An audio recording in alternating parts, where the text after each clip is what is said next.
Alright everyone, news moves quite quickly these days. As the last video on Hillary Clinton being a fucking retard was uploading, the United States decided to fire dozens of Tomahawk missiles at a Syrian airbase, despite the fact that I thought last check a few hours ago, it was still confusion as to whether we would respond at all. It looks like that is now, that ship has sailed, literally because a couple of U.S. naval vessels delivered those missiles to their target. I oppose this. I'm not happy about this, and Trump is going to have to take the responsibility for this if there's any sort of retaliation from Assad. It's dangerous to be dicking around in Syria, where the Russians and Chinese have already been present. It's dangerous to dick around in a nation where Iranian special forces are already present. They're also on the border of Iraq. I don't know what anyone's thinking, honestly, at this point. We've got Trump doing, essentially green-lighting a military strike, or maybe it was Trump that green-lit it, that would have been supported by somebody like Clinton. Donald, if I wanted to vote for a warmonger, if I wanted to get involved in more proxy wars, I would have voted for your opponent. I wouldn't have voted for you. You were the one indicating that you were against this sort of unilateral action, wanted to lay off on the proxy crap in order to focus on our domestic infrastructure. What are the odds that Trump suffers substantial repercussion from this? A majority of his core fans probably won't care. In fact, some of them are don't like Muslims anyway and think they'll just assume, oh, Bashar al-Assad, Middle East, therefore, you know, like hardline Islamist. They won't even realize that he's like a secular dictator. And the neocons will love him. Like, some of the never-Trumpers are probably beating off right now because they love the idea of, like, dead kids, dead Syrians, dead anybody, including dead U.S. troops. They're not patriots, they're total traitors. They should be exiled to Madagascar. The warmonger neolibs, like the Clintonians, they'll like this. In fact, some of them might lay off Trump a little bit because it shows, yeah, I'm willing to take the risk of, like, bombing a bunch of Russian troops, too. I don't fucking care about Putin. But that's the thing. You neolibs were wrong the whole time. He doesn't give a crap about that. That's the problem here. That's the problem. It'd be more peaceful if you were right, if he were working with the Russians, but he's not. That should scare you. It should scare you that we're conducting strikes on an airbase in a country completely aligned with Iran, in turn completely aligned with the Russians. Is that not slightly concerning to you? It is to me. Mattis comes out, says, oh yeah, this might be a plan, this might be a plan. Tillerson comes out, oh yeah, we're going to do something about this. Trump comes out, oh, they've crossed a number of red lines. Oh, but that's exactly what Obama said 3 years ago. And like with the same situation, you've got the dubious use of chemical weapons, and you can't determine who used it. You've got the suggestion of missile strikes. Only the last time around, Obama was tactful enough to realize, oh, this might not be popular. I better say, oh, we're going to get the legislature's consent. Meanwhile, he conducts polling, finds out the vast majority of the U.S. public is against the idea, so he doesn't do it. He says, oh, well, I can't do it without Congress okaying it. Trump doesn't bother to wait, apparently just gets his dick out, decides to urinate all over Assad. Why? It seems rather pointless. This is not helping anybody. If this is a one-off strike, okay, I suppose it's forgivable. It doesn't lead to World War III, but it doesn't accomplish anything. It's not going to stop Assad from gassing people if he was the one that gassed people in the first place. And if it wasn't him, if it was ISIS or the FSA, it's sure as hell not going to help anyone, regardless of how many strikes we conduct on his air bases. Am I going to wake up tomorrow and find out that we bombed half the air bases in Syria into piles of ashes? Or some insane thing? What's Russia's response going to be? See, there's the problem. The Democrats and some of the neocons have said consistently for months now, oh, Trump's working with the Russians, he's too friendly with Putin, blah, blah, blah, blah, blah. If only that were true, and I could rely upon seeing tomorrow that Putin hasn't said anything because he probably doesn't care whether the airbase got hit by Tomahawk missiles. If only we lived in such a world, we wouldn't have to worry about things now, would we? The other main nuclear power of the world doesn't care if we bomb Assad's forces. They're just there for show.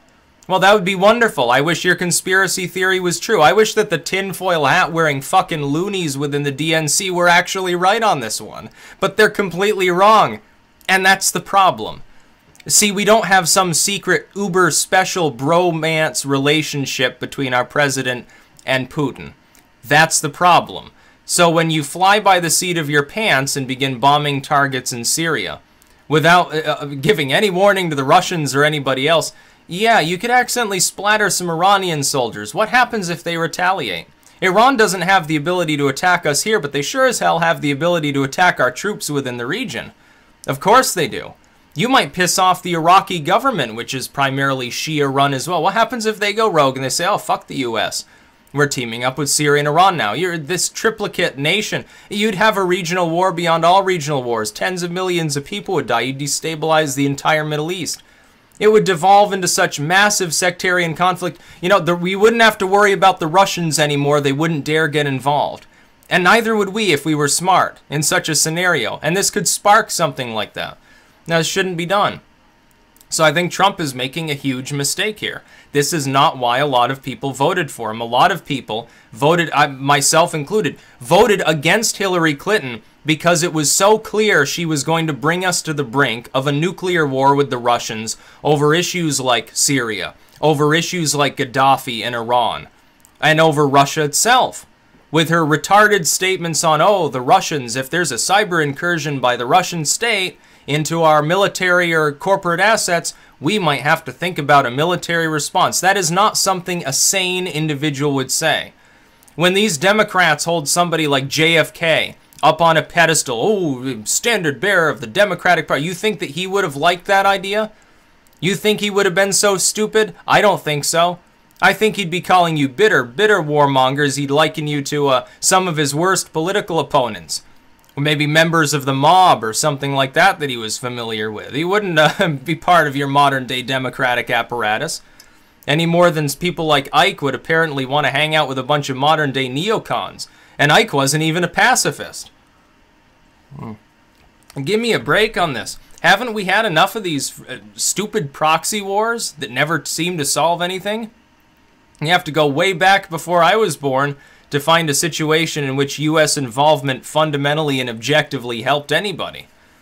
It's always for some corporate entity or for some foreign state. It's the essence of the cuckservative is that they're supporting a foreign policy that ultimately, it costs us a lot of money, probably costs us lives, possibly prestige, and so forth, causes attacks on the U.S. or its allies, while propping up some idiot regime that we don't even really need to be associated with.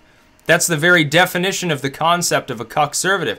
Trump right now is going to ingratiate himself to the handful of neocons who still can be bothered to care, while jettisoning most of his other supporters. I don't know what he's thinking. It's almost like he literally doesn't care at this point. Maybe he said, fuck it, my approval's low anyway, I'm just going to go bomb some shit till they get rid of me. Is Trump's idea of the Triple Crown of power, wealth, and prestige, is his idea of that Triple Crown being like an anti-hero, like a villain? Because he could have fooled me. I thought Hillary Clinton lost the election. I didn't know that she won the election, but it looks like her foreign policy did. He's barely into his presidency. His domestic policy, I've had largely no problem with any of it. I can give him high marks for most of that. Yeah, build your wall. Go ahead and deport criminal illegals. Repeal a lot of these taxes and fees. Yeah, that's great. I'm directly on board with that. But another very important part of what I liked about Trump is the concept of at least trying to avoid needless proxy conflicts. If this were a case of, oh, Assad attacked a bunch of U.S. forces in some neighboring area, you know, he just started firing missiles off at them. Yeah, go ahead and hit some air bases, kick some ass. That's fine by me. But he didn't do that. He supposedly gassed a bunch of civilians. He's such a one-dimensional villain that he repeatedly gasses his own people, even when they're not involved in conflict of any kind. I don't think so. I think the only people in the region nuts enough to do that are people like ISIS. Have we considered the possibility that it's a false flag by some other state in order to drag us into a war in Syria? Seems like the sort of thing ISIS would love to do. Or maybe the Chinese. Or maybe the Russians. Maybe the Russians really are out to slit our throats. Well, that'd be a much easier way to do it than to hold off and just let us conduct a few strikes and go home. And I think they'd want to throttle us down in that location for years, bog us down, expending huge amounts of money. But people like Tillerson or John McCain, they don't have the foresight to see that. They're members of like the school of the bayonet kind of military thinking or something. They think that just brute force alone wins all things. It's not the way the world works anymore. Our diplomatic strategy has not caught up to our military prowess, and it's become a greater and greater problem, especially when we've got one sane person in DC named Rand who everybody fucking ignores. The voice of reason is completely ignored and considered a fringe loony by the corporate media. The corporate media will probably come out tomorrow in praise of this and say, oh, good, Trump acts on Assad. Butcherous dictator knows where to stick it up his ass or something like that. No, I think the real story, the real headline should be Trump largely ignores his prior pledge in order to do something that either has no purpose and won't stop gassing if it was Assad, or inflames the situation, probably gets Russia bearing down on the region harder if the DNC is actually wrong, which of course they are, and they're not actually like in the pocket of Trump and Trump in the pocket of Putin. It's fucking nuts.